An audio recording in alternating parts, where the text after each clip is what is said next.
I want to tell a story tonight, and I think it's an interesting one. It involves intrigue and deception, and but it also involves I think a lot of cool coins. Many of them are patterns, but many of them are not. And at the center of this group is the half union.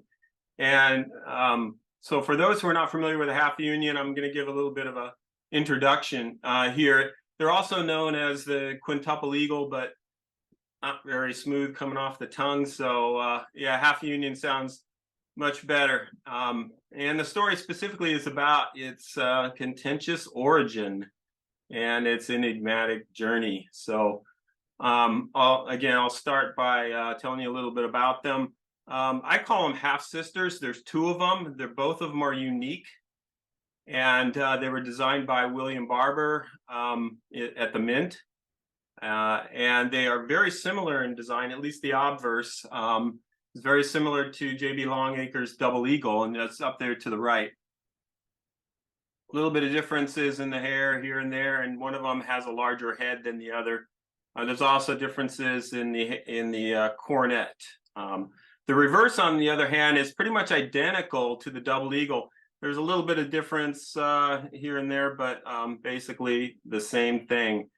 And they were the only $50 coins that were struck at the Philadelphia Mint, or at least in those times. And now, ironically, they are resting in the Smithsonian, when a lot of their peers, a lot of patterns from that time, particularly the unique ones and of high rarity, never made it there, even though, of course, the Mint cabinet existed and did a pretty poor job in the end of procuring them. But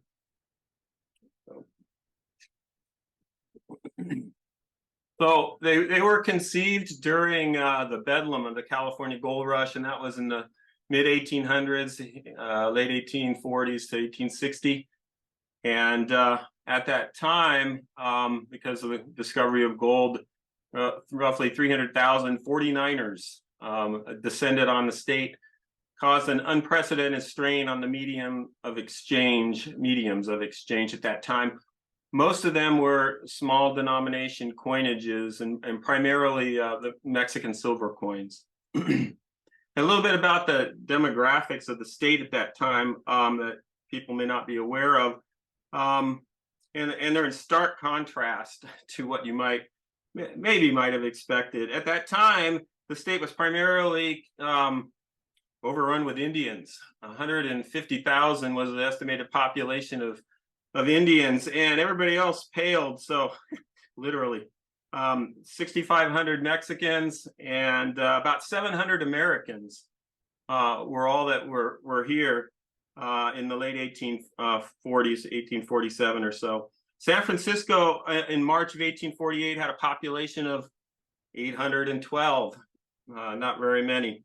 But as you can imagine, by December of 1849, about 18 months later, their population was 25,000 Americans and over 100,000 total. So the population literally went through the roof, and therefore, as you can imagine, current or small denomination currency was lacking. So as a result, there was a lot of privately minted metallic currency circulating, and it did so without government intervention, at least to begin so. So no less than 15 establishments made gold coins in that era, and most of them were of dubious value.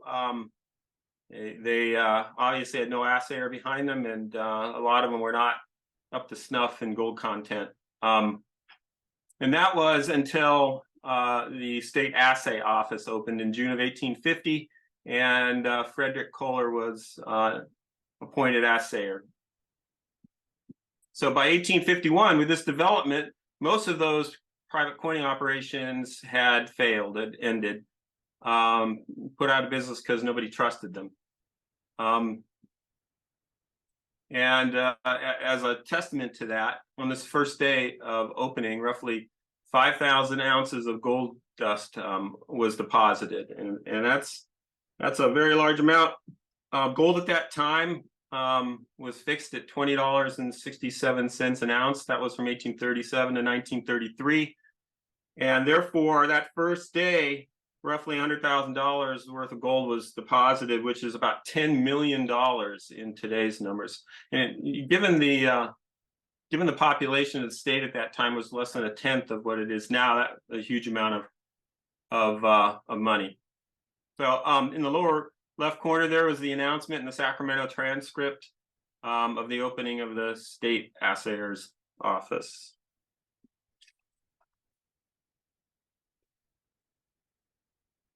So one of the few remaining private mints was Moffett and Company, and they were located in San Francisco, Clay and DuPont streets, and John L. Moffett was their leader, and he was the former New York assayer, and he was also a veteran of the Georgia and North Carolina goldfields. Early on, prior to the opening of the assay office itself, they produced small gold ingots and $5 and $10 coins. Most of them, though, were shipped back east, and there's a good reason for that I'll get into deeper here in the coming slides. But those are examples of the ingots that were produced, and also the gold coins.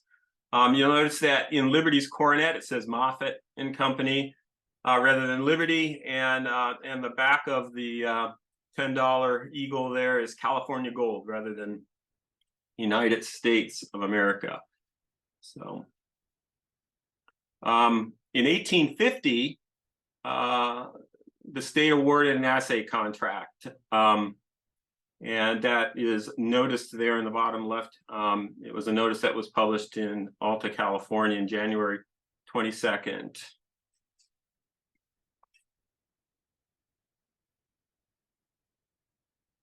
And that assay office was staffed by Augustus Humbert, who was appointed assayer. He was a New York watchmaker, and he arrived in San Francisco in January of 1851. And shortly thereafter, roughly January 30th, 31st or so, the first octagonal $50 gold pieces were minted, and they had the U.S. assayer's stamp. And I think many people are familiar with these. The reverse has a device known as engine turning. It was commonly used for watch cases. And it was a heavy coin. It weighed more than 2.5 ounces. And so it was definitely a force. And as such, it was labeled actually by most people a slug. And that was those who were less enamored with its appearance and its purpose, and it was also a reference to how it moved through local commerce. So few common people bought anything with these coins. They had no use for the common person. During the gold rush, inflation ran very high, as you might imagine, and a shovel could cost as much as $10. And if you went to Home Depot these days, shovels cost about $10, because you can imagine that it was very expensive. Still, most of the day-to-day necessities cost far less, and the $50 slug was more than an inconvenience in buying them. But they were backed by the U.S. Treasury, and that's something that hadn't occurred up to that point yet, and they were accepted by San Francisco's Custom House.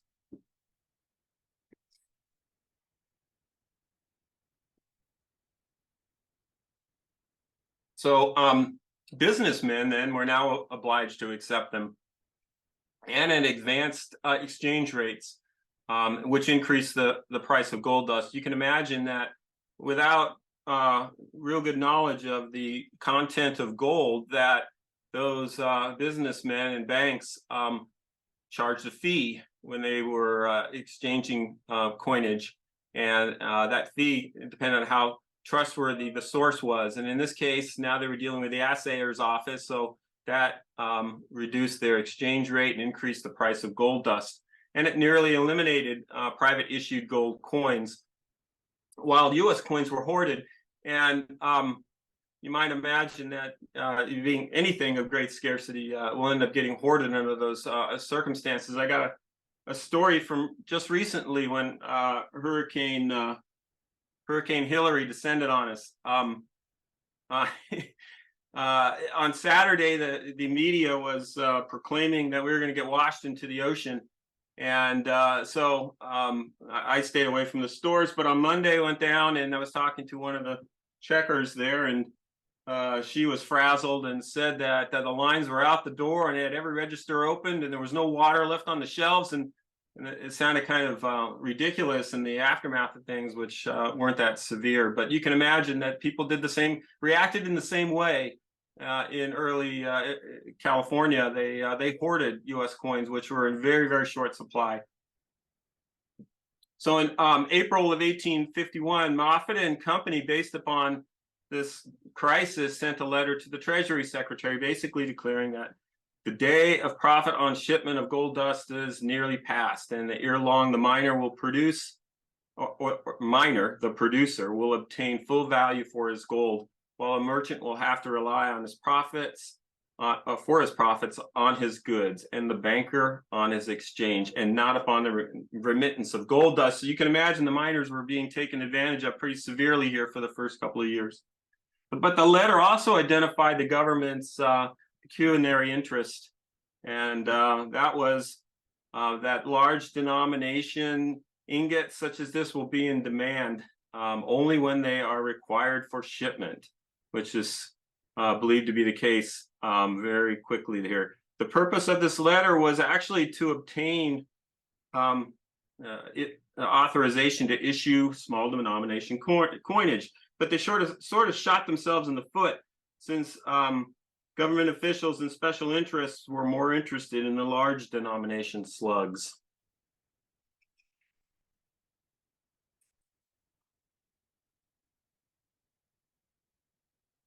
So the scarcity of small coins, and the apparent grand scheme were detailed in a number of publications, and one of them, published in October of 1851, was an editorial in the Daily Evening Picayune, which is a San Francisco paper, and it declared that the scarcity of gold and silver coins, not only in the city but throughout the state, has for some time been a growing evil.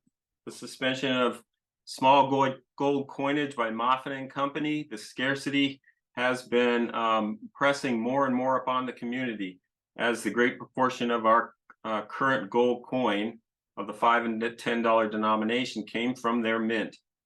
But a great share of it has gone into the assay office and has been reshaped and reappeared as $50 ingots. The silver coin, the supply is also too small to meet the wants of the community. To be sure, this partially arises from the fact that gold is being absorbed and shipped away. So they were moving gold out of the state as quickly as they possibly could.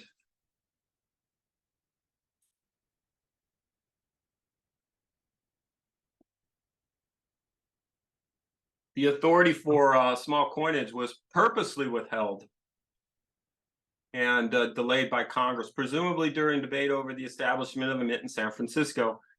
And meanwhile, San Francisco businessmen had petitioned Moffett and Company for private small denomination coinage.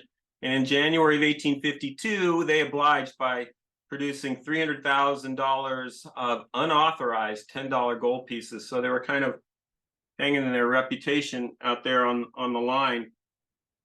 But this only occurred after kind of a strange turn of events, which I think convinced them that something had to be done.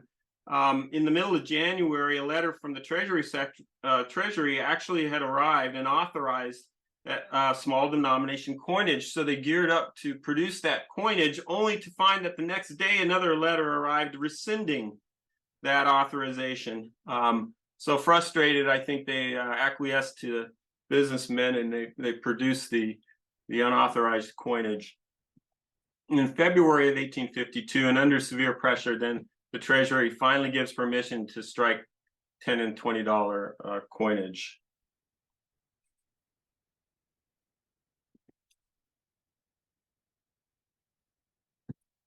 So in February of 1852, Moffett and Company issued a store card in the Daily Alta, California, declaring that no more coins would be struck bearing their stamp.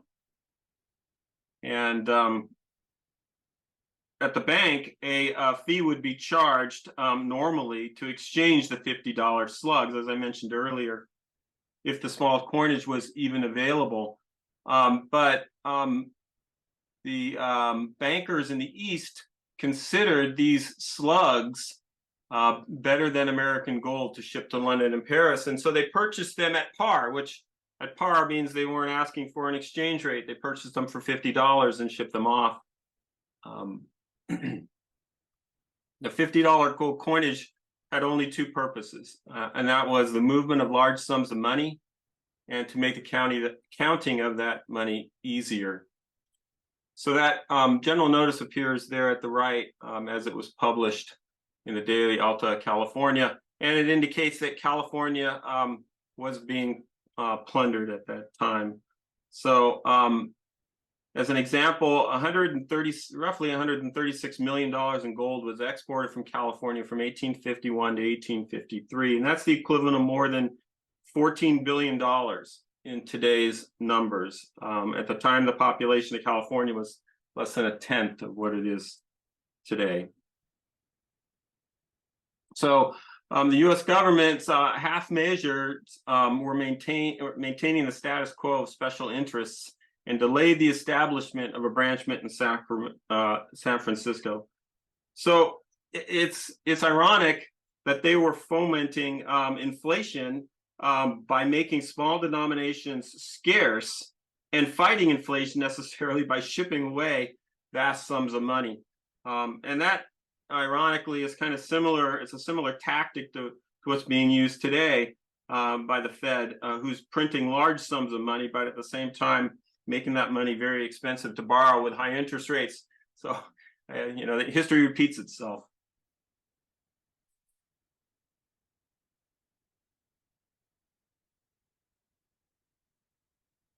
During the 1852 presidential election, politics entered this foray, and Congress passed a bill diverting attention from the San Francisco Mint by reminding Treasury officials of their finest standard of gold coinage. And that finest standard continues somewhat to this day. That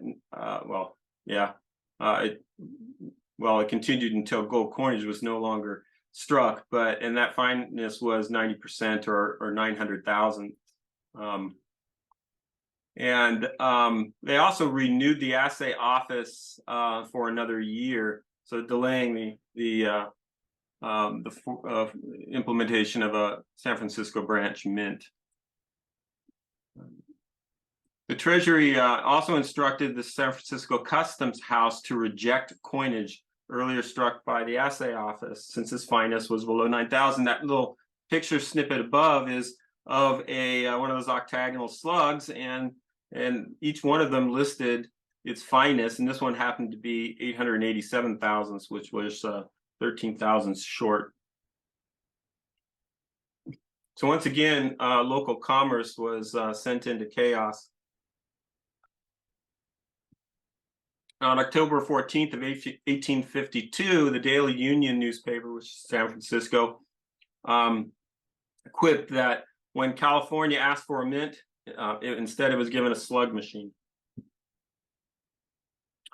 Given the enormous numbers originally struck, there are very few of these $50 slugs remaining, and they're now very rare and very expensive.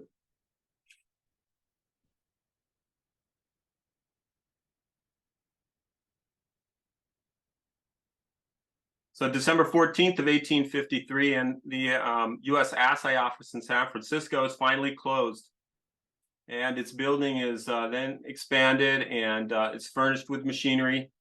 And on April 15th of 1854, the San Francisco branch mint finally begins operation. And it does so by striking $20 gold pieces of the national design. You can see that this piece is very similar to the one that Moffett and Company had struck earlier, except Liberty's coronet now reads Liberty, and the reverse reads United States of America. The eagle is almost identical to the national coinage.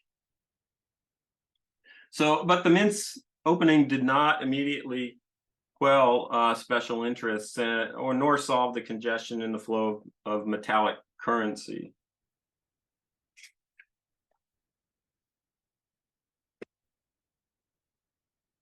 And as a consequence, in March of 1854, certain businessmen, and these were New York businessmen, proposed a law. They felt their power kind of slipping away, if you will, with the establishment of the mint, and therefore they wanted the national mint to issue $50 gold pieces, and they were to be of the same shape and fineness of the standard United States double eagle. And so in response, the U.S. Treasury Secretary, James Guthrie, proposed that in order to harmonize the proposed large coins with the present recognized coins, I would recommend the coinage of authorized pieces of $100, $50, $25 to be called the union, half union, and quarter union. And this was the first time that that terminology appears anywhere, and it leads to essentially ultimately the striking of the half union only. California Senator William McGuinn introduced a bill to do just that, but it never made it through Congress and never became law. And it was simply mimicking what Treasury Secretary Guthrie proposed, and included that the necessary dies and apparatus be produced as well. In 1856, the San Francisco Mint was striking and exporting several $1 million in gold monthly, but in September it was closed for repairs, and commerce was again forced to use gold coinage from private issues. That several $1 million in gold monthly was actually equivalent to hundreds of millions of dollars today.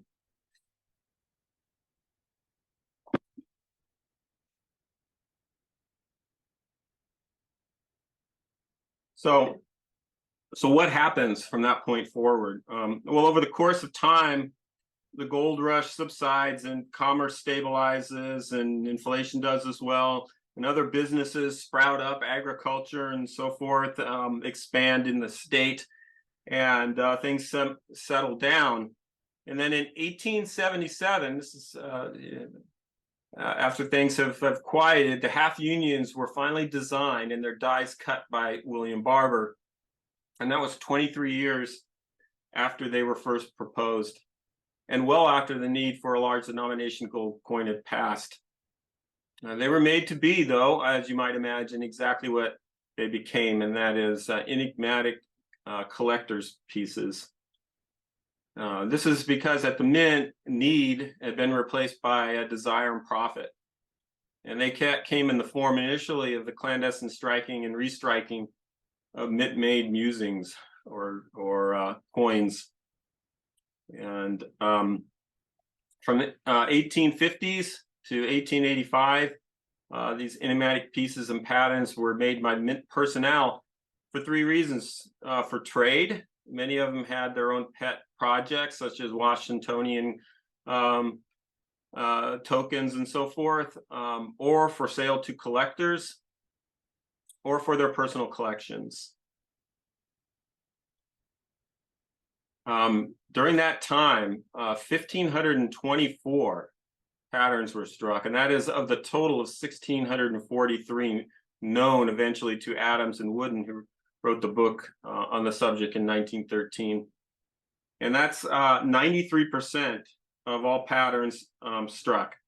So 52 of 72 patterns dated from 1800 to 1849 were actually restrikes.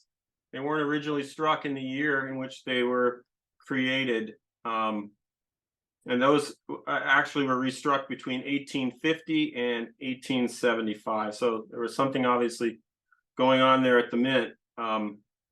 many patterns that were dating prior to 1827 were restruck from mint dies, presumably sold as scrap. So they were actually selling the dies. I think that was kind of a cover story, perhaps to prevent scrutiny, but they were sold as scrap in the 1860s. And strangely, even to that point, though, a small number of patterns dating from 1836 and later had already been restruck by mint personnel. Perhaps they were spreading the risk as well, if you want to look at it that way.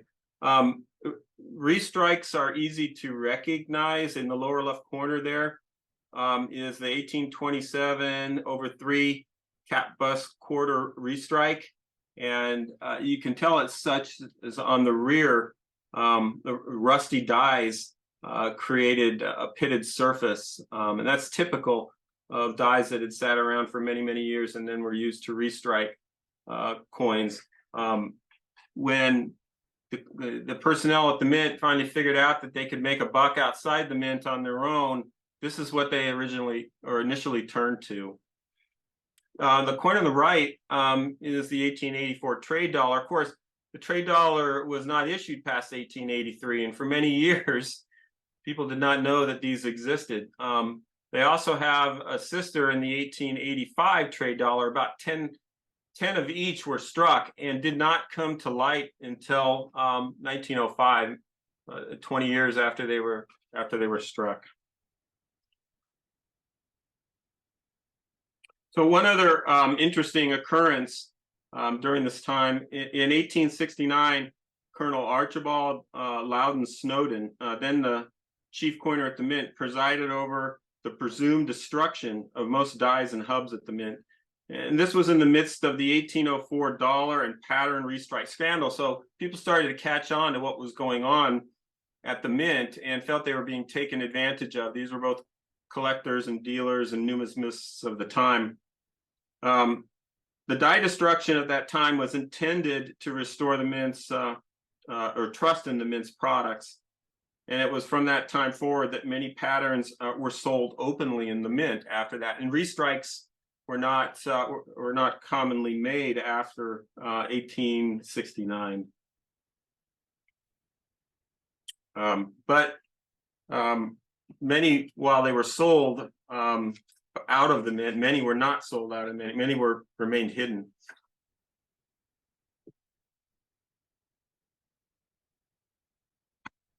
So I'm going to digress a little bit. I found this satirical cartoon. It was published in 1878 by Thomas Nast. Some people may be familiar with him. He was a very popular political cartoonist of the time who gave the Republican Party its pachyderm symbol and popularized the Democratic donkey as well. And in this cartoon, he's ridiculing the Democratic editor Henry Watterson's contention that voters or Congress could decree that even soft soap could be used as money and to repudiate the whole debt. So his cartoons were often published in Harper's Weekly, and he was the bane of New York City's Boss Tweed at the time. People may be familiar with. It's a lot going on in the cartoon there, but on the masthead it reads, "In God we trust, but the devil is to pay." And further on down in the barrel it reads, "An act of Congress to restore soft soap as legal and tender in payments of U.S. bonds. And this is not in violation of the public faith, nor in derogation of the rights of the public creditor, and rather an act to soften the public heart and credit." So, I mean, these sentiments kind of underscore the widely held contention that Congress and government in general in the mint, by example, could conceive of anything and do anything they wanted, and they often did. And such humor is reflected today in an even more amorphous cryptocurrency that's backed only by electrons coursing through computer circuitry.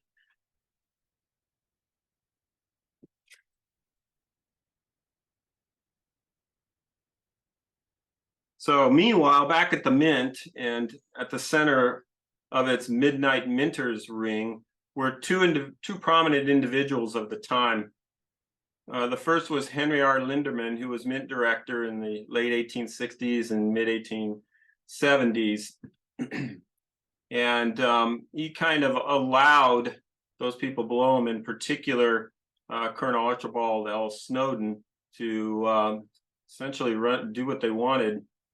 Colonel Snowden was hired as a register in 1857 under his uncle, J.R. Snowden, who was director of the mint at the time. After the Civil War, he was appointed to chief coiner in 1866, and then was mint superintendent beginning in 1879. So he was there during the thick of all of this, and in the end, many believe that he essentially held reign over most of the activities, the clandestine activities that occurred at the mint.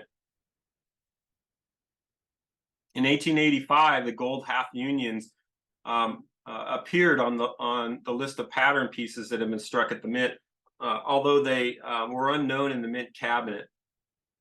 And then finally, I guess you could say in 1887, a half union struck in copper appeared at auction and sold for $25. And one was also reportedly offered by a prominent Philadelphia coin dealer for $300. So this appearance, and it was of the small head, and that's the one to the right there, the small head sister, was the only one of either design to be auctioned prior to 1910. And in the end, only 7 are known, and 4 of which are actually gilt.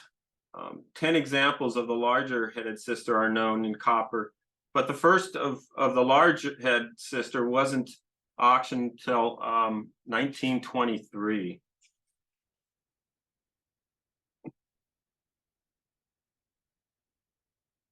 So it's apparent that all the half unions in copper as well as gold were closely held, and they were hidden until May 14th of 1909. And that's when the 2 gold half unions were sold to William H. Wooden, and for $10,000 each. And that was a highly publicized transaction. Colonel Snowden later would claim to have purchased them from Mint Director Linderman by depositing bullion value and a striking charge. And that was customary. The Mint would actually sell pattern or proofs and patterns at the time, or during those early years, to collectors, and all they were required to pay was the bullion value and the striking charge. That's in contrast to today, where they charge a pretty hefty premium. So his excuse was that he was saving them from being melted down, but in the long run, I think it was pretty obvious that he was in it for himself.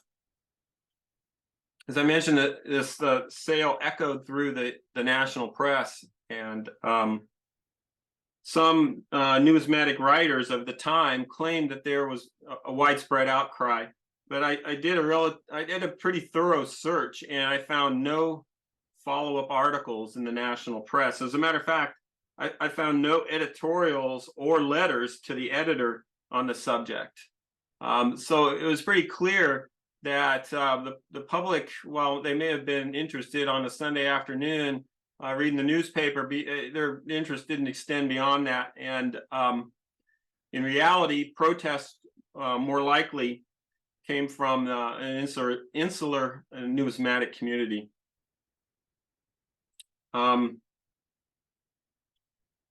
The complaints actually were from 2 prominent individuals, or at least the ones that were later publicized. And the first was from Henry R. Drown, and I think that's how you pronounce it, Drown. He was the ANS corresponding secretary at the time, and he wrote an article that published in the Numismatist as well as in the ANS Journal entitled "Dealer, the United States Mint," and the implication there was that the mint was actually the dealer. And it was a pretty scathing rebuke of what had occurred at the mint during that period of time. The second interesting letter was to Mint Director A. Piatt Andrew at the time. This is in 1909, 1910, and it was from Franz Zerbe, our friend. And Franz Zerbe's letter is only known because the Treasury Secretary's reply that was found in the National Archives. And I might mention here that all of Director Andrews' surviving personal and professional effects were donated to Stanford's Hoover Institute archives in 2007. And I had gone up there early this year, late last year actually, with the purpose of finding that letter that Zerbe wrote, as well as other information on the subject, but I found no trace of the letter or any reply that he might have written at the time. So these complaints and Director Andrews' personal conviction is what led to what was called, or what has been called, the director's sting. And that term was coined by Roger Burdett in his book Renaissance or American Coinage, 1909-1950. If anybody's read that or hasn't read it, it's a very good overview of the circumstances, and it's as well as some conjecture of what had taken place at the time.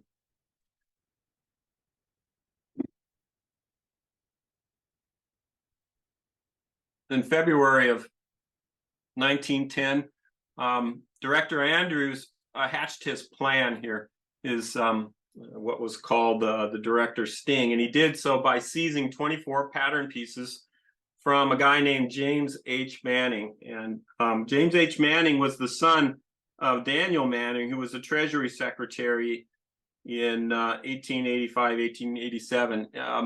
And in this circumstance, he was a complicit and duplicitous collector, as well as a politician and businessman. So he kind of had his feet in both camps, if you will. Some of the things that he had done, he was a New York Civil Service Commissioner from 1885 to 1891, and he was the mayor of Albany from 1890 to 1894. During that time, he was also the director of the National Commercial Bank, as well as trustee and president of the National Savings Bank. And then his day job was president of Week Parsons Printing Company from 1893 to 1913. So he also had an extensive collection, and he owned a Class 1 1804 dollar. So he was a big player in both camps at the time. I don't think it's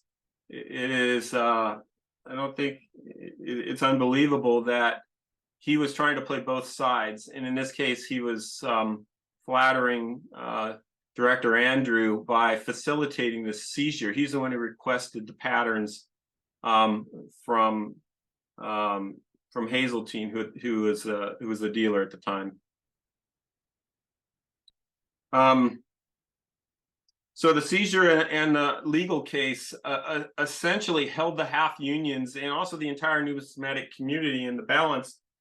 If the government had won, then most of the 1,600 patterns that were out there could have been illegal to own, and may have been up for seizure. So who was William H. Wooden? Well, he was a wealthy industrialist who made his money in the railcar business. And in addition, he had very high political connections. He had donated at that point in time more than $100,000 to the Republican Party. And his connections went all the way up, because of that, all the way up to President Taft. So $100,000 in today's dollars is $10 million. You can buy a lot of interest for that amount of money. On the flip side, who was A. Piatt Andrew? Well, he was a Princeton educated economist and a Harvard professor. He was a very smart, by all accounts, and gregarious guy who predicted the 1907 banking panic, and that brought him to prominence. And as such, he was later appointed as to mint director in 1909. But he also had high ambitions politically, and was a member of the National Monetary Commission. He was an architect and advocate for a central bank, which was the forerunner of the Federal Reserve Bank. And he had high political connections, mainly in Congress, to which he was ultimately elected in 1921. So who would win? This seems like something of a battle of heavyweights here, and it's going to be interesting. So a little digression here. Of the 24 patterns that were seized, 12 were of the standard metal for the denomination, and 12 were of an off metal, which the mint was adamant were illegal to own. Although many thousands had been sold by the mint previously and had since been publicly auctioned. Well, several of these patterns and related circumstances suggest something different, perhaps a dealer's sting. But that's a story I'll explain, or that's a story for a different time. Two of those seized patterns are shown below. The first there on the left is the 1874 20-cent pattern in silver. And in 1883, it was in the mint cabinet in duplicate. And one piece was used in exchange in a trade that was highly publicized for a gold coin that the curator of the mint collection really wanted. And so because of this, you could ask, well, I mean, that coin kind of sounds like a ringer, if you ask me. They knew what they were getting into when they sent these coins that were eventually seized. The one on the right is in the 1885 dollar pattern piece in silver. It was what was called the Snowden's experimental piece. Its edge had raised lettering in E pluribus unum, and that was to prevent counterfeiting. So these two coins potentially tell a little different story.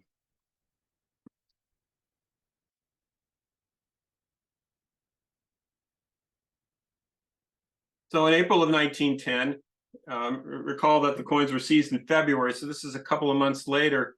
Negotiations were held between the legal councils, and in that negotiation was a request for a list of all the pattern dies and hubs at the mint. And that kind of sounds ominous based upon what happened at the mint in 1869. And also requested was a list of patterns for sale at the mint. And these were exchanged between council. The latter is kind of an ironic term, given that if the mint was selling patterns, then what about that made them illegal? A note here is that the sales contract, and there was actually a written sales contract for the half unions, didn't come to light until much later in 2004. And that's when John W. Hazeltine, who orchestrated the sale, he represented Colonel Snowden, who was the actual seller. And he had also specifically indemnified Mr. Wooden against their seizures. So if the government had threatened to seize them, then he would pay back the price that was paid. And this was witnessed by Edgar H. Adams, who was the actual pattern specialist in the room, if you will. So it was becoming clear at this particular point that Director Ander had no case, or at least no case worth the political consequences. He also had no case based on the mint's prior allowances and the behavior of its past officials. So once all involved had understood that they were effectively at this point on the same team, the settlement became easier and allowed all those involved to benefit.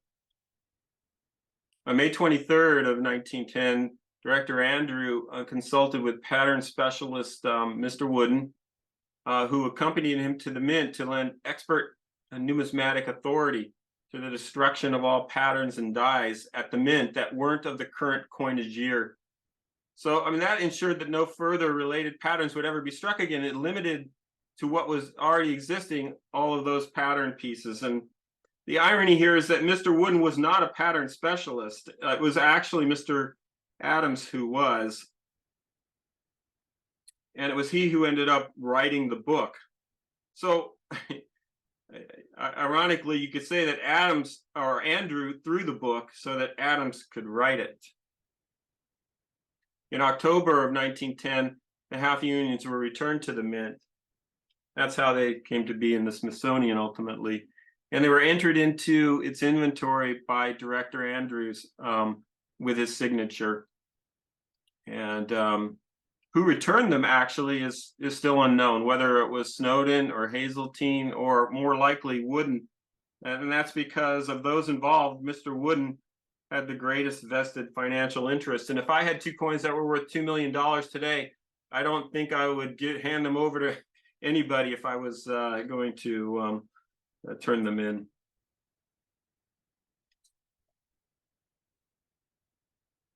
In late 1910, after the half unions had been returned to the mint, all the charges were dropped, and the last of the government's half measures occurred. All patterns struck prior to 1910 were then considered legal to own.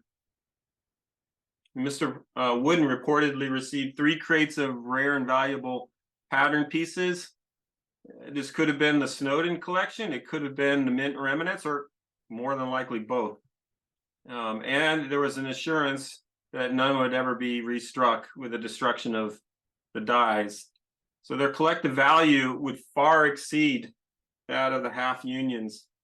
So one estimate in 1993 put Wooden's hoard value at more than $500,000, or roughly $50 million in today's numbers. Here are some further numbers. 94 unique or high rarity patterns are attributed to Wooden's 1910 acquisition, and that's the settlement of the half unions and return of the half unions. 4 of them are shown there to the right, and of the 4, he owned every one of them. The 2 gold pieces there were 2 known of each. He owned both of them, or came to own both of them. That's the Bickford 1874 International Gold Eagle and the 1875 Sailor Head Gold Eagle as well. And the other 2 are silver coins. Ironically, one of them is a 20-cent piece, the only other 20-cent piece from 1874 that was mentioned earlier. It's unique. And the 1872 trade dollar with an 1873 reverse, which is also unique. There's no doubt from people, including myself, who studied this, that a multitude of other rare patterns were amongst the Wooden hoard. So in 1910, Adams and Wooden were aware of about 1,650 pattern pieces. Those are the ones that appear in their book. And of those, there were roughly 25,000 pattern pieces that had been struck. Given the average population, this gives an average population of about 15 pieces per pattern. When you consider that, on average, they were rarer than the 1804 dollar, all 1,600. Now you can understand why the numbers were so high. So how was this recompense exchange orchestrated? Some have said that the mint was pillaged, that the floors were swept of all remaining patterns, and they were passed along to Mr. Wooden. Now, others say that Colonel Snowden reimbursed Mr. Wooden with thousands of patterns that he had acquired during his time at the mint, and that would be the Snowden collection. I think probably both occurred. Until then, it was a hidden treasure, and then now it was worth a fortune. Throughout, though, Mr. Wooden, he suffered no reputational loss. And as a matter of fact, he received perhaps the largest pattern collection ever assembled. And with the efforts of his co-conspirator, Mr. Adams, his patterns were cataloged and the duplicates were sold. And their famous book, the 1913 U.S. Patterns, Trials, and Experimental Pieces, was published. And the half unions, as I mentioned at the start, were exiled to the Mint collection and ultimately to the Smithsonian.